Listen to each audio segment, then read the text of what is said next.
Hola, ¿qué tal? Soy el pastor Vladi de Visión de Fe en Guatemala. Quiero agradecerle su sintonía a este video de las porciones semanales del Pentateuco, que es nuestra respuesta al llamamiento apostólico a compartir la escritura, especialmente a Moisés, en Hechos capítulo 15. Si todavía no se ha suscrito a nuestro canal, le invito a hacerlo y por supuesto, también que pueda visitar nuestras listas de reproducción en donde encontrará muchos otros videos que seguramente le edificarán. Aprovecho también para invitarlo a seguirnos en nuestras redes sociales de Facebook, X, Instagram y TikTok. Espero que este video sea de edificación para usted.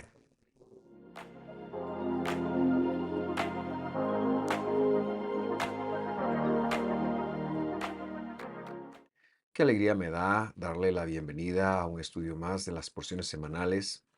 Ese esfuerzo que hemos tomado ya hace 3 años, estamos en nuestro tercer año, como una palabra profética de parte de los apóstoles para nosotros en función de explicar a Moisés semana a semana en las congregaciones de no judíos que estamos llegando al pueblo de Dios, que hemos llegado a sobre todo por o exclusivamente por la sangre del Mesías, nuestro Redentor, el Señor Jesús.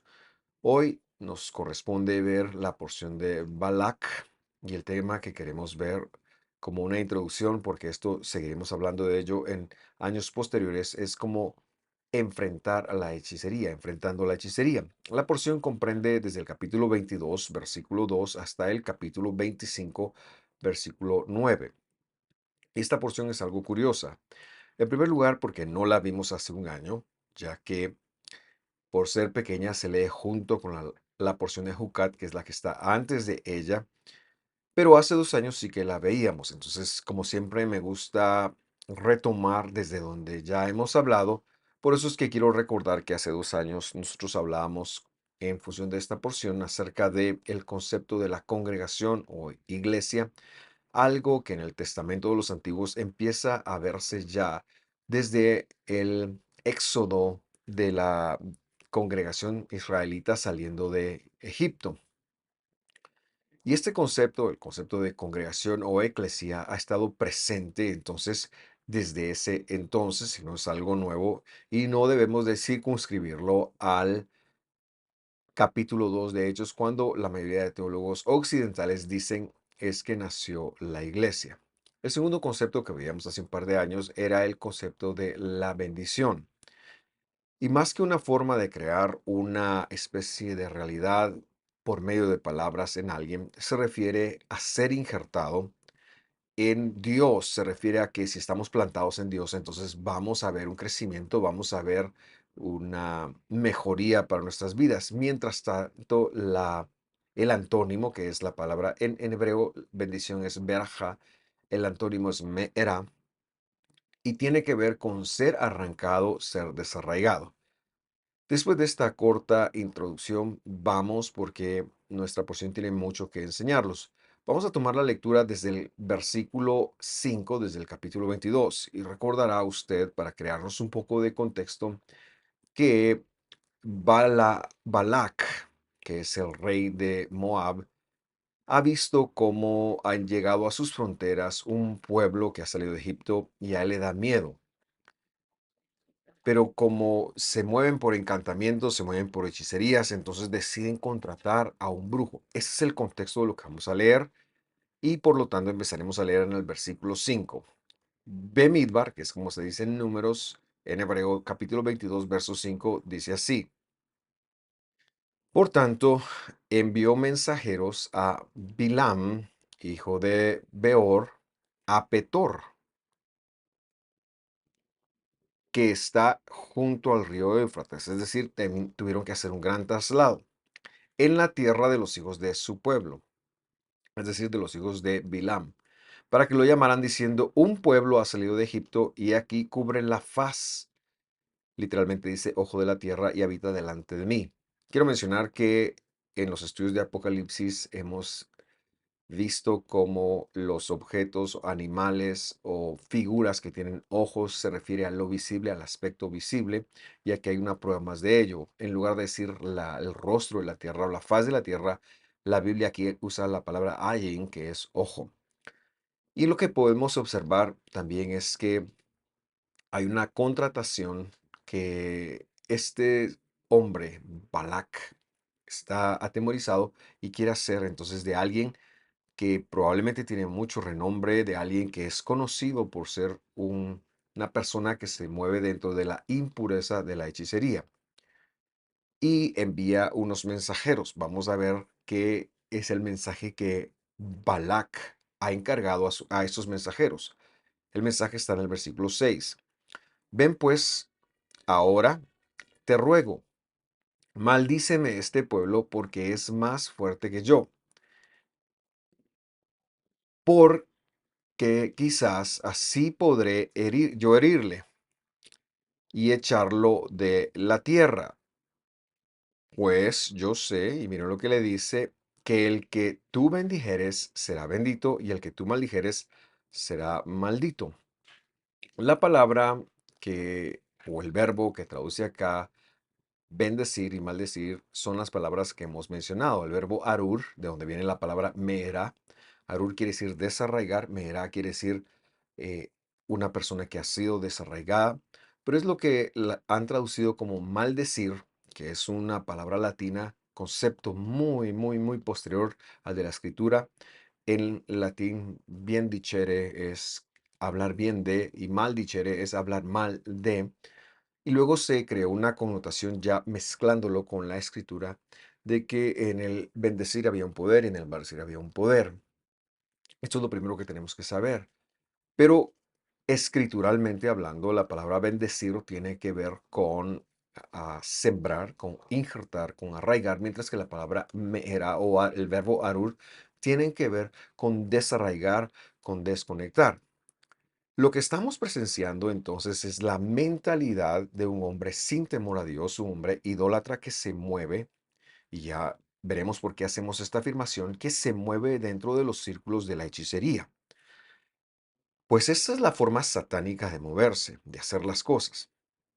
La idea acá es darle participación a un brujo que tenga la capacidad entonces de proteger o de desproteger a un grupo de personas con el propósito de que luego vengan ellos y físicamente entren a una batalla y puedan vencerlos y derrotarlos. Esta es una idea del ocultismo. Pues pensar que hay personas que puedan lanzar una maldición y cambiar el destino de una persona o viceversa, que puedan lanzar una bendición y cambiar el destino de una persona, no es la manera bíblica de hacer las cosas. Por lo menos no es el testimonio que Dios ha dado hasta este momento. A pesar de que muchas personas que no conocen a profundidad de las escrituras, cuando ven bendecir, se lo toman desde el aspecto latino que hemos mencionado, desde el latín, y ya pensarán entonces que es un poder que ellos tienen o que cualquiera tiene para hacer que las personas tengan un destino favorable. Pero eso no es bíblico. Esa es una idea hechicera, es una idea desde la impureza de la hechicería, y aquí vemos en primer lugar, ¿cómo se origina esto? Porque en el pueblo de Dios nadie ha recurrido a algo así, sino que cuando Isaac, por ejemplo, bendice a su hijo, aunque haya hecho equivocadamente según él, pero era el hijo que tenía que bendecir, lo que hace es establecer para él los derechos que la primogenitura conllevan. Y luego, similarmente, vemos a un Jacob adoptando a sus nietos ya a finales del libro de Bereshit, de Génesis, y él los adopta con el propósito de darles, valga la redundancia, un propósito. Así que, por ejemplo, cuando vemos a un Esaú que no recibe la bendición, como estamos acostumbrados, podemos ver que de todas formas él fue una persona de muchos recursos que gozó de bastantes bienes y no que necesariamente le fuera mal en la vida. El problema de él es que fue desechado, el problema de él es que no fue incorporado al pueblo de Dios, y a día de hoy los descendientes de Saúl En primer lugar, ni sabemos dónde están ni cómo son. Y en segundo lugar, fueron desarraigados de delante del Señor, fueron desarraigados de ser parte del pueblo. Y aquí entonces venimos a confirmar que la Biblia tiene un enfoque, pero aquí lo que estamos viendo en este versículo 6 es el enfoque de las tinieblas, es el enfoque de cómo se lo veían los pueblos paganos que estaban alrededor de Israel y que lamentablemente Israel después pervierte eso y se contamina de eso, vamos a decir, pero no es la forma bíblica de hacer las cosas. Vamos a seguir la lectura, verso 7. Dice así: y fueron los ancianos de Moab y los ancianos de Midian con elementos de adivinación, ya ve usted, en su mano y llegaron a Bilam y le dijeron las palabras de Balac.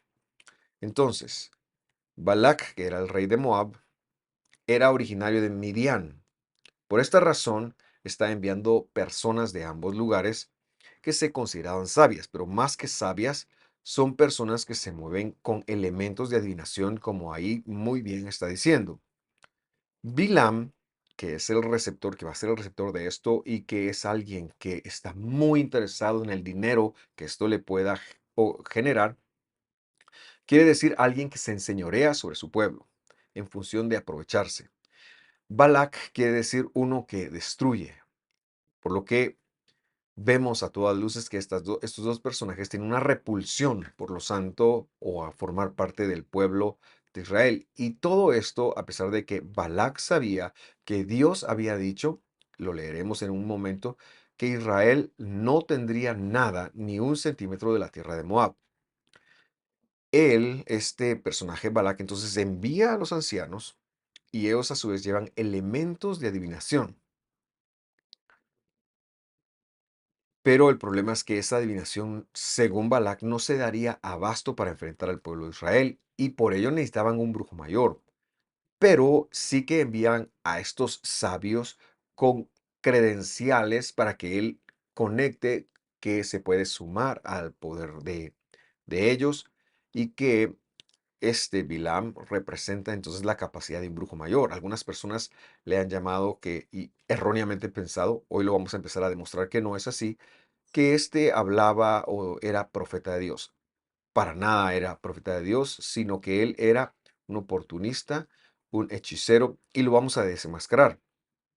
Ahora bien, esta forma de pensar de que si yo soy un adivino o alguien que se mueve en las tinieblas, debo de buscar a alguien más fuerte con quien asociarme para poder enfrentar al pueblo de Dios, no es ajena al Evangelio. Porque recordará usted, y esto lo vimos en nuestros estudios de Marcos, que cuando Jesús empieza a echar fuera, los poderes de la inhabilitación o los espíritus inmundos, como les llaman, él se encuentra con una teología farisea muy interesante, en la cual, al mejor estilo de los perros amaestrados, ellos pueden administrar a sus demonios. Es decir, como quien amaestraba a un perro, ellos amaestraban según ellos a los demonios. Lo que no sabían es que ellos mismos estaban engañados por los mismos demonios. Por lo tanto, cuando ven a Jesús, que él toma y sin hacer las costumbres fariseas de liberación o de exorcismo, cuando ellos ven, perdón, que por el poder de Dios, o como está escrito, por el dedo de Dios, o por sus propias voces, su propia palabra, Él hace que los espíritus inmundos, los demonios, los poderes que inhabilitan a las personas se vayan, ellos piensan que Jesús tiene amaestrado al mismísimo Belzebub, que era como le llamaban. Y por eso es que él puede con cualquier demonio, con cualquier poder de la inhabilitación. La respuesta de Jesús es una enseñanza muy grande aún a día de hoy. No se equivoquen, les dice Jesús. El enemigo no está dividido porque una casa dividida contra sí mismo no tiene oportunidad de sostenerse. Por lo tanto, yo lo estoy haciendo desde el lado de Dios. Y esa es su teología en donde ustedes piensan que asociándose con un demonio, cual perro, pueden conquistar a demonios menores, eso está incorrecto. Satanás no está dividido, ustedes están engañados. En otras palabras, Bilam es un brujo, un hechicero, que usará incluso su brujería para hacerles creer que él tiene acceso al Dios de los cielos, al Dios de Israel, al Dios de la Biblia. Pero probaremos que esto no es así. Vamos a buscar el versículo 8 para seguir nuestra lectura y seguiremos aprendiendo. Él les dijo: reposad aquí esta noche y yo regresaré a ustedes con las palabras, de acuerdo a lo que el Señor me hablare. Así los príncipes de Moab se quedaron con Bilab. La propuesta que él les hace para embaucarlos es que le pide que se queden con él, porque él va a ir a hablar con el Señor, dice él. Es y pronuncia el nombre de Yud Heh Vav Heh. Pero esto no es real. Él intuye, a veces por intuición los brujos lo hacen, pero a veces también porque tienen un poder impuro para adivinar que esta sociedad con estos, con Balak, le puede representar a él muchísimos recursos, pero no es real. Él no es un creyente. Dios no tiene algo que hablar con él y solo así, engañados por él, y yo quiero que usted lo vea, ellos iban a acceder, quedarse con él. Por eso les dice, yo regresaré, voy a hablar con el Yud He Vav Hei, voy a hablar con Jehová, de hecho, para las traducciones Reina Valera, Señor para las traducciones que no la usan. Y por esta razón, por eso dice, así los príncipes se quedaron con Bilam, verso 9. Y vino Dios, un Elohim, le traduje yo a Bilam y le dijo, ¿quiénes son estos varones que están contigo? Y este versículo es clave que lo entendamos para ver completamente el mensaje. Históricamente, las personas, debido a las traducciones, han leído aquí Dios y vino Dios. Entonces, lo que pensamos es que pueda existir una sociedad entre Dios, el Dios de Israel, y Bilam. ¿Quién era este para que Dios se revelara? Pero no es lo que está ocurriendo. La Biblia menciona ahí la palabra Elohim. Y Elohim no representa ni la persona de Dios, aunque sí sus atributos, pero también cuando es aplicado a otros seres, tanto humanos como celestiales, que es el caso aquí, el caso es de un mensajero celestial, de un ángel, vino un ángel, un mensajero de Dios a Bilam. ¿Por qué decimos esto? Porque cuando ellos tomaban palabra de Dios, ellos se les llamaba Elohim. El contexto nos irá diciendo que es un mensajero que portaba un mensaje. Y la razón de esto es porque Dios está en los cielos, porque Dios no tiene una conexión con esta persona, pero lo que sí quiere hacer es intervenir a favor de su pueblo. Y por eso le envía. Lo que pasa es que Bilam se confunde, él piensa que es el mismísimo Dios y esto lo usará a su conveniencia, incluso con las personas que él está engañando. Pero no es que sea Dios, sabemos que Dios no vino a la tierra sino hasta cuando pisó la tierra en la forma del Hijo. Así que es un mensajero. Y él quiere asegurarse, Dios lo ha enviado al mensajero para asegurarse de que su pueblo no será molestado, de que su pueblo será dejado en paz. Y así es incluso a día de hoy con nosotros. Veamos por qué yo digo que era un mensajero. Versículo 10 dice, y Bilam respondió al Elohim, al mensajero. Balac y por rey de Moab, ha enviado, me ha enviado a mí diciendo. Y solo leyendo en hebreo, vamos nosotros a encontrar el verdadero mensaje, pues la palabra Elohim tiene artículo. Por lo tanto, ahí no dice Dios, ahí dice el Elohim en singular, con artículo definido. Lo que nos está diciendo entonces es que vino un Elohim, no vino el Elohim, sino vino un Elohim y ahora este Elohim o aquel Elohim también puede traducirse así, toma este artículo definido y él Bilam entonces le está respondiendo al Elohim, al mensajero, por eso ahora sí necesita de artículo, eh, que quien vino es tal o cual persona, pero que sepamos que está hablando con un mensajero que Dios ha enviado con un propósito específico, con el propósito de no molestar a su pueblo. Versículo 11, leemos. He aquí, este pueblo que ha salido de Egipto, perdón, cubre el ojo de la tierra. Ven pues ahora y maldícemelo. Socava para mí, le puse yo, que es como debe leerse y entenderse. Quizás podré pelear con él. Y yo quiero que observe aquí entonces que lo que hemos venido diciendo tiene mucho sentido. En primer lugar, porque las personas que han traducido la Biblia han sido muy ligeros para traducir maldición o bendición de acuerdo a lo que piensan. Pero acá no está usando el verbo arur, sino está usando el verbo kabab cuando traducen maldíceme. Y kabab quiere decir hacer un agujero. La tierra esa que se desprende ya no estará más conectada a la tierra. La idea que tiene Balak, que le ha pedido a Bilam y que Bilam está comunicando ahora al Elohim, al mensajero, es que él entendía que ellos estaban plantados sobre una roca. La roca era el Mesías, como lo enseña el Evangelio, y su intención era desarraigarlos de la roca en la que ellos estaban plantados, o sea, de Dios y de su palabra, para que ellos no tuvieran fuerza alguna de parte de Dios, para que sus enemigos pudieran atacarlos y vencerlos. En este caso, los midianitas y los moabitas están queriéndole para a Bilam para que él haga un socavamiento, para que ellos no tengan un arraigo más, no puedan estar parados sobre la roca, para que puedan perder una batalla militarmente. Esta es una idea de la oscuridad, esta es una idea del enemigo.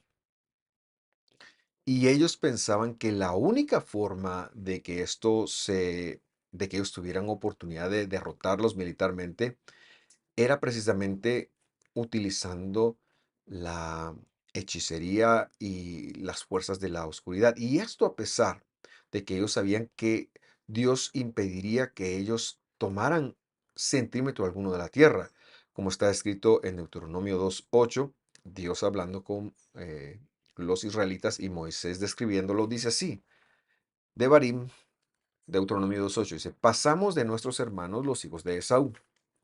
Esto fue antes de nuestro evento narrado, aquí en el 22 de Números, que habitaban en Seir, por el camino de la llanura de Elat y de Ezión-Geber, y volvimos y pasamos camino del desierto de Moab, justo lo que estamos hablando. Y el Señor me dijo: no molestes a Moab, ni te busques la guerra con ellos, que no te daré posesión de su tierra, porque yo he dado a Ar por heredad a los hijos de Lot. Y aquí vemos que no tendrían nada que temer, pero cuando hay una luz, normalmente las tinieblas quieren atacarla. Cuando el pueblo de Dios está dando un testimonio, a la oscuridad no le gusta y por lo tanto empleará cualquier estratagema para ir en contra de Dios, aun y cuando esto implique la destrucción de ellos mismos, porque la hechicería es lo que provoca. Pero lo que yo quiero ver con ustedes, cómo nosotros no debemos de andar con temor, sino cómo Dios responde a favor de nosotros. Versículo 12. Regreso a nuestra porción de Bemidbar, números 22:12, y dice así: entonces dijo Dios a Bilam: no irás con ellos. Traducen no vayas con ellos como una sugerencia, pero ahí dice no irás con ellos. No maldecirás, es decir, no dirás un arur, no desarraigarás al pueblo, porque el pueblo está bendito, está arraigado. Por lo que enfatizamos, Dios no le sugirió que no fuera, Dios le ordenó. ¿Por qué razón le ordenó que no fuera? Porque no se puede maldecir lo que Dios ha decidido bendecir. Es decir, no se puede hacer daño cuando Dios ha decidido, por su gracia y por su favor, que era el caso de Israel y sigue siendo el caso para nosotros, cuando Dios ha decidido arraigarnos en Él, Él va a velar de que la oscuridad no tenga am, poder en nosotros y mantenernos arraigados a Él. Y esto sí, la gracia lo incluye a pesar de las fallas del pueblo. Como se verá en otra porción, perdón, los israelitas luego caerán en pecado y ahí es donde queremos terminar porque el pecado es lo que nos pone vulnerables. La consecuencia del pecado nos pone vulnerables, pero el mensaje aquí es, antes de pecar, antes de que el pueblo pecara, lo que Dios ha decidido arraigar, nadie lo puede desarraigar. No puede haber persona alguna en el mundo, brujo, hechicero, que tenga autoridad para poner al mismísimo Satán a tratar de dañarnos o desarraigarnos. No funciona así porque Dios ha entrado en un pacto con nosotros y el pacto es que Él será nuestro Dios y nosotros seremos su pueblo y Él habitará en nosotros. Y esto incluye el hecho de no estar sujetos a ninguna de estas hechicerías que el maligno trae. No hay brujo capaz de maldecir, y quiero ser muy enfático en eso, a quien Dios ha bendecido. Es decir, no hay brujo capaz de desarraigar a quien Dios ha plantado y ha arraigado. Este mensaje es muy importante conectarlo en un mundo que se le entrega demasiado poder a las tinieblas. Pero es el pacto que Dios ha tomado con nosotros, es el pacto que Dios ha cortado con nosotros, el testamento de Dios dado a nosotros que nos dice que no hay conjuro o poder que nos pueda desarraigar de él. Eso sí, eso sí, y ahora viene la salvedad. No debemos de salirnos de la protección divina, no debemos de salirnos de su cuidado, porque para ello, para mantenernos en su cuidado, es que Dios nos ha dejado sus competencias, lo que dicen muchos que son sus mandamientos, para indicar cómo nosotros hemos de estar protegidos bajo la sombra del Altísimo, bajo el poder de la santidad de Dios que opera para la vida. Por eso es que en el versículo 3 para la vida nuestra, perdón, por eso es que el versículo 13 dice así: así Bilam se levantó por la mañana y dijo a los príncipes de Balac: volveos a vuestra tierra, porque Dios no me quiere dejar ir con vosotros. Y así vemos cómo Dios, incluso a los portadores de las tinieblas, incluso al brujo más grande de la época, los tiene bajo control, los tiene bajo su poder y su dominio, y no le permitió ir. Claro, este no es el fin de la historia, por supuesto. Intentaremos ir declarando qué fue lo que pasó, con el favor de Dios, porque queremos desenmascarar todo el estigma del enemigo, especialmente esos errores que se han plantado en muchos creyentes que piensan que Satanás como tal puede hacer cosas sin que Dios lo permita. Queridos hermanos, Dios está en control de todo. El Elohim nuestro, el, el, el Mesías nuestro, sigue siendo Dios, sigue siendo Rey. Ahora, cuando nosotros enfrentamos dificultades, puede suceder por una de dos razones, y con esto quiero terminar. En primer lugar, son el producto de una mala siembra. Por mala siembra me refiero a nuestro pecado. Esto fue lo que le ocurrió a Israel. Quizás lo veamos algo de eso en la próxima porción. Pero es que Dios se va a mantener fiel. Dios se va a mantener fiel incluso cuando nosotros pequemos y abramos la puerta a que el enemigo nos toque. Esto es una realidad. Es que es el desconocimiento de la escritura. Es que es el ir en contra de lo que Dios ha dicho que nos va a abrir, que va a hacer que nuestra propia concupiscencia abra la puerta y resulte para nosotros un problema. Esa es la primera razón, pero la segunda razón es cuando a veces las cosas no vayan bien. A lo mejor estás atravesando una experiencia, así como Dios puso a Abraham a ver una experiencia cuando le pidió a su hijo Isaac.